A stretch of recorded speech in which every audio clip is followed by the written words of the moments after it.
بسم اللہ الرحمن الرحیم۔ تمام تعریف اس اللہ کے لیے جو عالمین کا رب ہے، اور درود و سلام ہو محمد و آل محمد علیہ السلام پر۔ ناظرین اکرام، سلام علیکم۔ آپ کا میزبان حسن آصف ایک بار پھر سے آپ کے سامنے موجود ہوں اپنے خاص اور اسپیشل پروگرام خطبہ مینا کے حوالے سے۔ ناظرین، آپ کو بتا دیں یہ ہمارے خاص کر جو ایپیسوڈز ہیں بڑے ہی غور و فکر کے لیے ہیں، کیونکہ اس وقت جس کی بات چل رہی ہے وہ خطبہ مینا ہے۔ یہ وہی خطبہ مینا ہے جو حضرت امام حسین علیہ السلام نے مدینے سے اپنا وطن چھوڑنے کے بعد مکہ میں عوام کے درمیان دیے تھے، جہاں پر بہت سارے صحابہ کرام بھی موجود تھے۔ ناظرین، اسی خطبے میں آپ نے کچھ نبیوں کے حوالے سے بھی ذکر کیا ہے، اور آپ نے یہ بھی ساتھ ساتھ بتایا کہ آپ کے بابا حضرت امام علی علیہ السلام نے یا ان کے میں جو صفات تھے اس کے سلسلے سے بھی آپ نے کچھ روشنی اسی خطبے میں ڈالی ہے۔ لیکن آئیے سب سے پہلے ہم پچھلے ایپیسوڈ میں کچھ لیٹرز کا ذکر رہ گیا تھا، ہم وہاں سے شروعات کریں گے اور استقبال کرتے ہیں ہمارے اور آپ کے خصوصی مہمان مولانا حافظ شاہد امام باقری صاحب سے، جو اس وقت ہمارے ساتھ اسٹوڈیو میں موجود ہے۔ آغا سلام علیکم۔ علیکم السلام ورحمۃ اللہ وبرکاتہ۔ مولانا صاحب، ماشاءاللہ آپ کا نام تھوڑا سا لمبا ہو جاتا ہے، لینے میں زبان پھنس جاتی ہے۔ شخصیت جتنی بلند ہوتی ہے نام بھی اتنا ہی بلند ہوتا ہے ماشاءاللہ سے۔ جس طریقے سے دیکھا جائے، آپ نے پچھلے ایپیسوڈ میں جہاں پہ لیٹرز کا ذکر تھا اس میں آپ نے بہت ہلکی سی روشنی ڈالی تھی، ہم چاہیں گے اس کی وضاحت ہمارے ناظرین کے سامنے رکھیں۔ جی، ہماری گفتگو جو پہلے ہو چکی ہے وہ یہ ہے کہ 4 لیٹر حاکم وقت نے لکھے تھے، جس کی بنیاد پر امام حسین علیہ السلام نے منی کے میدان میں اس خطبے کو ارشاد فرمایا۔ اس 4 لیٹر میں پہلا لیٹر کا حصہ یہ تھا کہ اگر کوئی بھی علی بن ابی طالب یا اولاد علی کی فضیلت کو لکھے گا تو اس کا خون ہم جائز قرار دیں گے۔ جائز قرار دیں، بے شک۔ اور اتنا ہی نہیں، زیاد ابن سمیہ جو کوفے کا گورنر ہے، اس کو یہ لیٹر لکھا گیا کہ اگر کوئی علی کو بھولے سے بھی شہید نہ لکھے، اگر کسی نے بھی شہید لکھا تو یہ بات صحیح نہیں ہے، اور اس کا نام پھر دیا جائے تاکہ وہ اس کے اوپر قانونی کارروائی کی جائے۔ اب یہاں پہ آپ کو ایک بات سمجھ میں آئے گی کہ جہاں دشمن کی پوری کوشش یہ تھی کہ انہیں شہید تک نہ کہا جائے، انہیں شہید کا لقب نہ دیا جائے، یہاں امام حسین کا اس زمانے سے لے کے اب تک کا سید الشہداء کہنا یا کہلوانا، یہ خود ایک سیاسی قدم ہے معصومین کی طرف سے۔ دوسری طرف جو کام کیا گیا اور یہ بھی تھا کہ اگر کوئی دوسرے یعنی حاکم وقت کے سپورٹ، یعنی جو بھی صحابی بزرگ ہیں ان کے حق میں اگر فضیلتیں لکھے گا تو اس کا ٹیکس معاف ہے۔ آپ سمجھ لیجئے، آج بھی اور ہر زمانے کی مشکل یہ ہے کہ ٹیکس معاف کروانے کے لیے الگ الگ حاکم وقت کے لوگ غلام ہو جاتے ہیں، مطلب غلط لوگوں کے لیے صحیح تحریر لکھوانا۔ صحیح بات ہے، یعنی اس زمانے میں یہی کہ ٹیکس معاف ہو۔ اب سمجھ میں آیا کہ روایتیں کیوں زیادہ لکھی جانے لگی، بلکہ یہ کہا گیا ہر باپ پہ ضروری ہے کہ وہ اپنے بچے کو ایسے حدیث یاد کرنے کے لیے کہے جیسے قرآن کی آیت کوئی نکال نہیں سکتا ہے ویسے ہی حدیث کو نہ نکالے۔ کیا بات ہے۔ ویسے ہی آج بھی ہم دیکھتے ہیں کہ 1400 سال میں مسلمان ہر چیز میں ترقی کر رہا ہے، مگر جیسے ہی بات علی ابن ابی طالب کی آتی ہے تو وہی 1400 سال پرانا عقیدہ ہے۔ تو کہیں نہ کہیں مشکل ہے کہ جو اتنی گہرائی اور مضبوطی سے حدیث یاد کرائی گئی ہے جسے چھوڑنا آسان نہیں ہے، جبکہ امام علیہ السلام آنے والے زمانے کے لیے جو بات کہتے تھے وہاں تک محدود نہیں تھی بلکہ لامحدود ایک دم سے بات ہوتی تھی۔ امام آگے آنے والے زمانے تک کے لیے یہ سارے چیزیں تھیں۔ اور تیسرا حصہ جو تھا کہ علی کا چاہنے والا متہم بھولے سے بھی اگر اسے اس کا بیت المال سے نام ہٹوا دیا جائے، اعلان تھا اگر کسی کے نام کے اندر علی، حسن، حسین یا خاندان علی کے جیسا نام ملے اس کے نام کو بیت المال سے ہٹا دو، اچھا، یعنی اس کو راشن پانی کچھ نہ دیا جائے حکومت کی طرف سے۔ اور چوتھا کام جو کیا گیا وہ یہ کہ اگر کوئی مل جائے جو طے ہے کہ یہ علی والا ہے تو اس کی گردن کو اڑا دو، اس کے اولاد کو قتل کر دو، نسل کو ختم کر دو۔ اور اتنا ہی نہیں، بلکہ ایسا روب و وحشت ڈالو کہ لوگ گھر میں علی کی بات کرنے سے ڈریں۔ آقا خطبہ مینا میں حضرت امام حسین علیہ السلام نے حضرت امام علی علیہ السلام کی کتنی صفات بیان کی ہیں، ہمارے خاص کر ناظرین کو بتائیں۔ جی جو اب ایسے ماحول کو دیکھا جائے کہ جہاں سارا اٹیک علی ابن ابی طالب پر ہے، تو اب اس کے جواب میں امام آئے ہیں۔ امام نے کیا کیا؟ امام نے خطبے میں شروعات کی، حمد الہی کی، اور خدا کی تعریف کرنے کے بعد 17 صفت امام نے اپنے بابا کی ذکر کی ہے۔ اچھا 17 17 صفت اگر دیکھا جائے وہ 17 صفت بہت اہم ہیں۔ جی اس میں سے یہ صفت کہ کیا رسول کا بھائی کوئی اور ہے؟ اچھا انداز امام کا الگ ہے۔ امام کہہ رہے ہیں کیا میں تمہیں خدا را قسم دے رہا ہوں، کیا تم نہیں جانتے ہو کہ میرے بابا کے لیے رسول نے کہا تھا کہ دنیا اور آخرت میں تم میرے بھائی ہو؟ جیسے ہی امام یہ ارشاد فرماتے تھے ویسے ہی پورے مجمع سے یہ آواز آتی تھی، آپ جو کہہ رہے ہیں وہ صحیح ہے اور ہم اس بات کو قبول بھی کرتے ہیں۔ یعنی امام جیسے بچوں کو سبق پڑھایا جاتا ہے، عقیدے کا چیپٹر پڑھایا جاتا ہے، ویسے 58 ہجری میں لوگ علی کو ایسا بھول گئے تھے کہ جس کی بنیاد پر امام سبق یاد دلا رہے ہیں، دیکھو یہ وہی میرے بابا کی بات ہے۔ اس میں کافی چیزوں کی طرف امام نے فرمایا کیا مسجد میں 10 کمرے بنائے گئے تھے، اس میں سے ایک کمرہ جو بیچ کا میرے بابا کے لیے رسول نے مشخص نہیں کیا؟ کہا ہاں یہ بات صحیح ہے اور ہم قبول بھی کرتے ہیں۔ اس کے بعد جو صفت بتائی، کہا کچھ صحابیوں میں ایسے بھی تھے کہ وہ کوشش کرتے رہے گے کم سے کم ایک سوراخ بھر کر راستہ مسجد میں کھلا مل جائے تاکہ ہم علی کے برابر ہو جائیں۔ پھر بھی رسول نے کہا تھا نہیں یہ میرا حکم نہیں ہے، یہ اللہ کے حکم کی وجہ سے ہم نے علی کا دروازہ مسجد میں کھولا ہے۔ بہت اچھی بات۔ اور اس کے بعد کیا تمہیں نہیں معلوم ہے غدیر کے دن علی کی ولایت کا اعلان؟ سب اقرار کر رہے ہیں۔ پھر فرمایا غزوہ تبوک میں رسول نے کیا نہیں فرمایا؟ اے علی تم میرے نزدیک ویسے ہی ہو جیسے موسیٰ کے نزدیک ہارون تھے۔ واہ واہ واہ۔ پھر امام نے فرمایا یہ بتاؤ عیسائیوں سے جب مقابلہ ہو رہا تھا نصارہ نجران، کون گیا تھا؟ کیا میرے بابا نہیں گئے تھے؟ کیا ہم اور میرے بھائی نہیں گئے تھے؟ اور میری ماں فاطمہ زہرا نہیں گئی تھی؟ سب اقرار کروا رہے ہیں، امام خاص اقرار کروا رہے ہیں، کہہ رہے ہیں۔ اس کے بعد ایک صفت بتائی، کیا جنگ خیبر کے دن لشکر اسلام کا پرچم میرے بابا کو نہیں دیا گیا؟ جس میں شرط یہ تھی کہ وہ اللہ اور رسول کو چاہتا ہوگا اور اللہ اور رسول اس کو چاہتے ہوں۔ بے شک۔ سورہ براءت کی تبلیغ کے لیے کسے بھیجا گیا؟ کیا میرے بابا کو نہیں بھیجا گیا؟ اس کے بعد اتنا ہی نہیں، جب بھی مشکل کا وقت آتا تھا تو رسول خدا بھروسہ کر کے کسے یاد کرتے تھے؟ کیا میرے بابا علی کو یاد نہیں کرتے تھے؟ بہت اچھی بات، بہت اچھی بات۔ اس کے بعد علی، جعفر اور زید کے درمیان جب فیصلہ کرنے کی بات آئی تو کیا اس وقت نہیں کہا اے علی تم مجھ سے ہو اور میں تم سے ہوں؟ جب علی سے ملاقات کرتے تھے تو اکثر ایسا ہوتا تھا کہ تنہائی میں جب مولا سے ملاقات ہوتی تھی تو مولا سوال کرتے تھے، رسول جواب دیتے تھے، اور جب علی خاموش ہو جاتے تھے تو خود رسول بات کیا کرتے تھے۔ یہ مولا کے فضائل میں خود امام ذکر کر رہے ہیں۔ اس کے بعد کہا بتاؤ اتنے بڑے بڑے لوگ ہونے کے باوجود کیا جناب زہرا کا رشتہ میرے والد سے رسول نے طے نہیں کیا؟ یعنی مولا کائنات میرے بابا کا رشتہ فاطمہ زہرا سلام اللہ علیہا کے لیے یہ انتخاب کرنا، یہ سلام شہزادی پر لاکھوں سلام۔ کیا تمہیں نہیں معلوم ہے کہ تمام آدمیت کا سردار میں ہوں اور عرب کے سردار سید العرب علی ہیں؟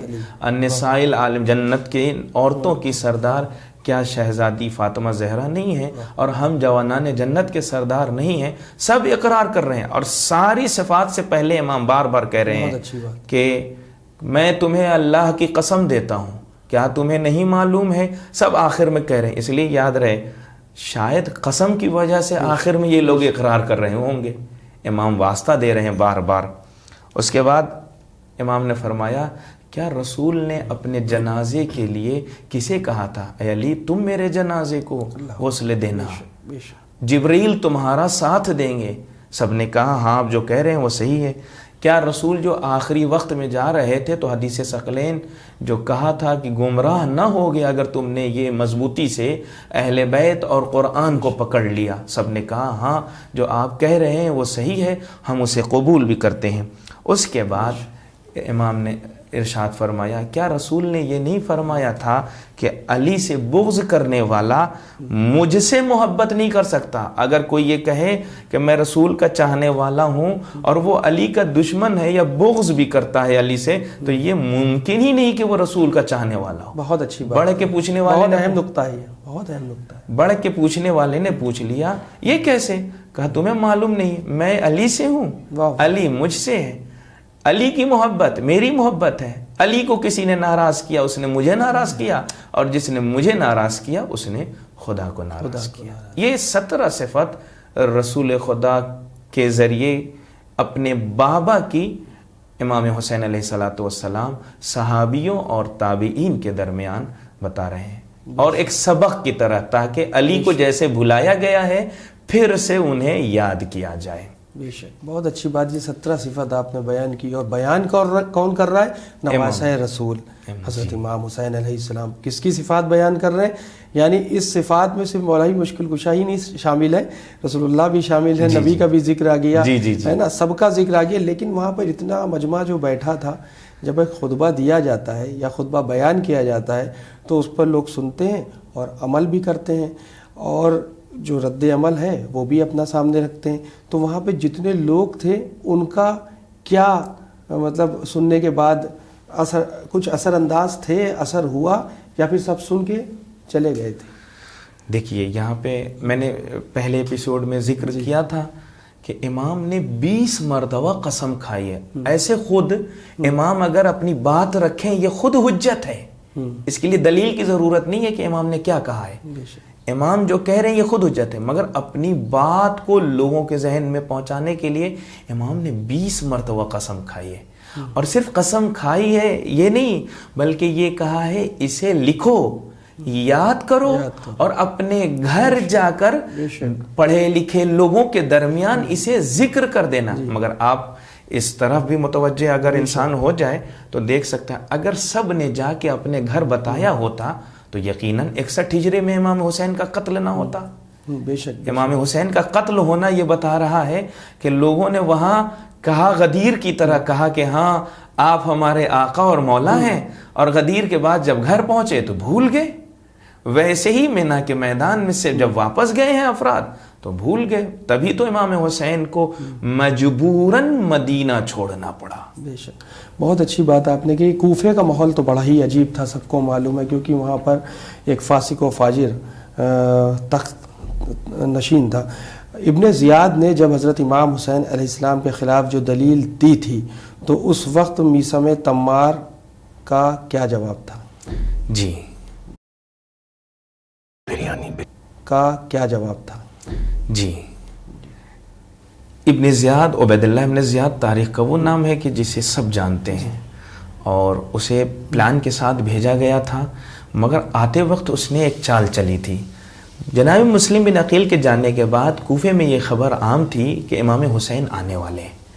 جی تو ہمارے لیے یہ بہت سوچنے کا مقام ہے کہ عبید اللہ ابن زیاد نے بھی کوفے میں جب انٹری کی تو لباس بھی امام والا انتخاب کیا، رنگ امامہ وہی رنگ لیا کہ جو امام حسین کا، گھوڑا وہی لیا، پورا انداز وہی لے کر، اور جب وہ آگے بڑھا تو لوگ اسے امام حسین سمجھ رہے تھے۔ یہ کوفے کے لوگوں کی مشکل یہ تھی کہ لباس سے دھوکہ کھا رہے تھے۔ اچھا سب لے لیا لیکن کردار نہ لیا، اور یہی جب لوگ اسے دعائیں دے رہے تھے تو کسی کے سوال کا جواب بھی وہ نہیں دے رہا تھا، اس لیے کہ بولے گا پہچان لیا جائے گا۔ کیا بات ہے، واہ واہ واہ۔ جیسے ہی وہ آگے بڑھا کچھ لوگوں نے پہچان لیا یہ تو عبید اللہ ابن زیاد ہے، پھر اس کے اوپر پتھروں سے حملے ہوئے۔ جیسے ہی حملے ہوئے تو پھر وہ اپنے تخت تک پہنچنے سے پہلے ہی اس نے حکم دیا، سب کو حکم دیا جاؤ مسجد میں بلا لاؤ۔ سب آئے مسجد میں، جب مسجد میں سب آ گئے تو اس کے ہاتھ میں قرآن تھا اور کھڑے ہو کر دلیل دے رہا تھا۔ میں یہ بتانا چاہ رہا ہوں کہ امام حسین کے قتل کے لیے بھی لوگوں نے دلیلیں عجیب و غریب رکھی، آج سب سے بڑی مشکل یہ ہے ہمارے اور دوسرے مسلمان بھائیوں میں یہی بنیادی فرق ہے کہ انہوں نے حق کو سمجھا نہیں. یعنی بہت سے لوگ ایسے ہیں آج بھی دیکھیے داعش بھی اگر کہیں قتل کر رہا ہے تو قرآن کی آیت پڑھ کے, بے شک اس کا مطلب یہ اس زمانے کے بے شک بہت اچھی بات آپ نے کہی. مگر کیا ہوا, جیسے ابن زیاد نے کہا آ جاؤ, اور اس کے بعد کہا اب جو میرا فرما بردار رہے گا اس کے لیے ساری چیزیں اویلیبل ہیں, اگر کوئی میرے خلاف اٹھا تو اس کی گردن کاٹ دی جائے گی. کسی نے بھی کچھ نہیں کہا. جب کچھ نہیں کہا تو اس کے بعد وہ دلیل کیا دیتا ہے؟ دلیل یہ دیتا ہے دیکھو بھولے سے بھی حسین کے دھوکے میں نہ آنا, معاذ اللہ. بھولے سے بھی کیا دلیل دی؟ قرآن کی آیت. تمہیں معلوم نہیں ہے تبت یدا ابی لہب و تب, یہ کس کے بارے میں آئی ہے؟ تو سب نے کہا ارے یہ تو رسول کے چچا کے بارے میں ہے. بے شک. تو کہا ارے جس کا چچا کے اوپر قرآن کی آیت ایسے آئی ہے تو پھر تم اس سے آئے ہوئے کو اچھا نہ سمجھنا. بے شک بہت اگر کوئی قرآن لے کر آ رہا ہے یا کچھ کہہ رہا اسے اچھا نہ سمجھنا. پھر ایک آیت اور کہی, ایک آیت اور پڑھی, وَلَا تُلْقُوا بِأَيْدِيكُمْ إِلَى التَّهْلُكَةِ, اپنے ہاتھوں کو ہلاکت میں ہرگز نہ ڈالو. بے شک. حسین نے یزید کے خلاف بغاوت کر کے اپنے آپ کو ہلاکت میں ڈالا ہے. دلیل یہ دے رہا ہے کہ حسین باغی ہیں استغفر اللہ, اور یزید جیسا شرابی اچھا ہے, فاسق و فاجر اچھا ہے. آپ سمجھ لیں کیسے حالات تھے کہ جب یہ دلیل دے رہا تھا تو پورے اس مسجد میں کوئی بولنے والا نہیں تھا. ایک بوڑھا شخص کھڑا ہوا, اس نے کہا یہ جو تم قرآن سے دلیل دے رہے ہو نا, تمہارے لیے یہ قرآن تمہارے ہاتھ میں ہونا صحیح نہیں ہے. اور جب کوئی اپنی مرضی سے اس طرح سے قرآن کی تفسیر کرے تو وہ حلال زیادہ نہیں ہو سکتا. کیا بات ہے, واہ واہ واہ. وہ اس کی اب اس نے جیسے یہ دیکھا کہ یہ بوڑھا شخص بول کون رہا ہے, فوراً اس نے سوال کیا یہ کون ہے؟ تو مجمع نے جواب دیا یہ کوئی اور نہیں علی کا چاہنے والا میثم تمار ہے. بہت اچھی بات, بہت ہی اچھی آپ نے بات کہی. کربلا میں اگر دیکھا جائے پورے ریگزار پر 72 اور لاکھوں کا لشکر, ادھر بھی اللہ اکبر ادھر بھی اللہ اکبر. کسی عالم نے یہ بات کہی تھی نماز ایک تھی نمازی الگ الگ تھے. بہت اچھا. لیکن اب اس درمیان میں اگر ہم کھڑے میں یہیں پہ آپ کی بات روک کے ایک بات کہنا چاہتا ہوں. نماز ایک طرف اور نمازی الگ الگ. نماز ایک تھی نمازی الگ. مگر میں جہاں تک سمجھا ہوں میں یہ بھی بتانا چاہتا ہوں یہ بھی غلط ہے کہ کسی نے یزید کو مان لیا تو وہ نمازی تھا. دلیل کیا ہے؟ عاشور کے دن اگر وہ دشمنان اہل بیت نماز پڑھنے والوں میں سے ہوتے تو پھر تیر کیوں چلا رہے تھے؟ تیر چلانا بتا یہ رہا ہے کہ نماز صرف حسین والے پڑھ رہے تھے, یہ تو تیر چلا رہے تھے. بے شک بہت اچھا. یہیں پہ اگر ہم جیسے لوگ مطلب ہم بالکل ہم تو سیکھ رہے ہیں چیزوں کو, ہم لوگ ابھی مشن کو نہیں سمجھ پائے مولا حسین کے, بیچ میں اگر ہم کھڑے ہو جائیں تو کنفیوژن ہو جائے گی, کنفیوزڈ ہو جائیں گی, مسکنسیپشنس آنے لگیں گے دماغ میں کہ حق کدھر ہے اور باطل کدھر ہے. سوچنے سمجھنے کی صلاحیت نہیں آ سکتی. اب اس کے لیے ہمیں کیسے حق کو تلاش کرنا ہے؟ جی اب وہ سوال بہت اچھا ہے ماشاءاللہ. سارے سوال ترتیب سے جو آ رہے ہیں بہت اچھے آ رہے ہیں. حق کے لیے وہی ہے کہ معیار کبھی بھی لباس اور تخت منبر رسول ان سب چیزوں کو نہ بنایا جائے, بے شک کردار کو معیار بنایا جائے. امام نے یہی تو ایک پوائنٹ تھا نا کہ دشمنان اسلام نے کیا کیا, دیکھا یہ اہل بیت 5 لوگ ہیں, تاریخ گواہ ہے کہ اہل بیت کی تعریف بڑھا دی گئی. کہا گیا تھوڑا دائرہ بڑھا دیا گیا, کہا چچا بھی آ جائیں گے, بیوی بھی آ جائے گی اور یہ بھتیجے بھی آ جائیں گے, تاکہ لوگ کنفیوز رہیں کہ حقیقی اہل بیت کون ہے, حق تک کوئی پہنچے نہیں, اس لیے تعریف. مگر لوگوں کی یہ غلط فہمی ہے, کاش قرآن اگر کوئی پڑھ لے تو اس کے لیے یہ واضح ہے کہ اہل بیت کون لوگ ہیں. قرآن کی آیت سے اہل بیت کا ثابت ہونا وہ ہم اپنی طرف سے نہیں. جب جناب نوح نے کہا تھا پروردگارا رب ان ابنی من اہلی, پروردگارا یہ میرا بیٹا ہے میرے اہل سے ہے, اسے نجات دے دے. جب طوفان آیا تھا تو جب دلیل کیا دی, یہ میرے اہل سے ہے, میرا بیٹا ہے, اسے نجات دے دے. اللہ نے دلیل بہت اچھی دی. اللہ نے کہا قال یا نوح, اللہ نے کہا اے نوح لیس من اہلک, یہ تمہاری اولاد ہے, یہ تمہارے اہلیت سے ہے ہی نہیں, تمہارے اہل بیت سے ہے ہی نہیں. دلیل کیا دی؟ دلیل یہ دی انہو عمل غیر صالح، اس لیے کہ اس کا عمل غیر صالح ہے.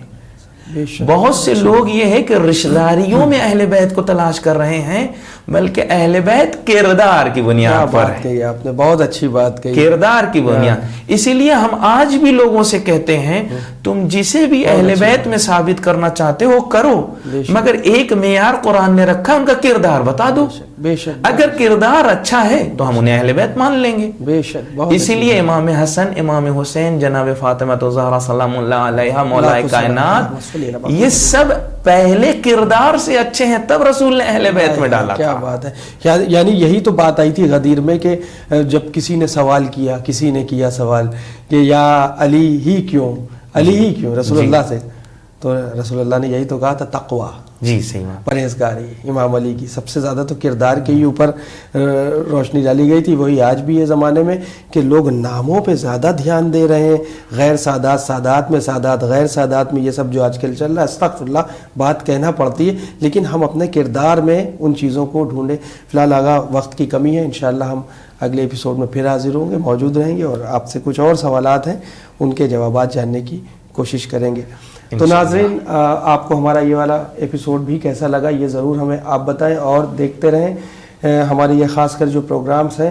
خطبہ منا بھی آپ انٹرنیٹ کے ذریعے، اس کی کتابوں میں بھی درج ہے، جو آغا نے کتابوں کے نام بتائے ان کو دیکھیے، معتبر روایت میں دیکھیے خطبہ منا بھی ایک اہم کڑی ہے. اگر کربلا تک ہمیں پہنچنا ہے، کربلا کے مشن کو سمجھنا ہے، تو خطبہ منا کو بھی ہمیں پڑھنا پڑے گا، کیونکہ آپ نے یہ خطبہ منا 2 سے 3 سال پہلے ہی دے دیا تھا، 58 ہجری میں دے دیا تھا. یعنی آپ کے سامنے ہر چیز موجود تھی. تو اب ہماری اور آپ کی سب کی ذمہ داری ہے کہ ہم اس خطبہ منا کو بھی پڑھیں، سوچیں، سمجھیں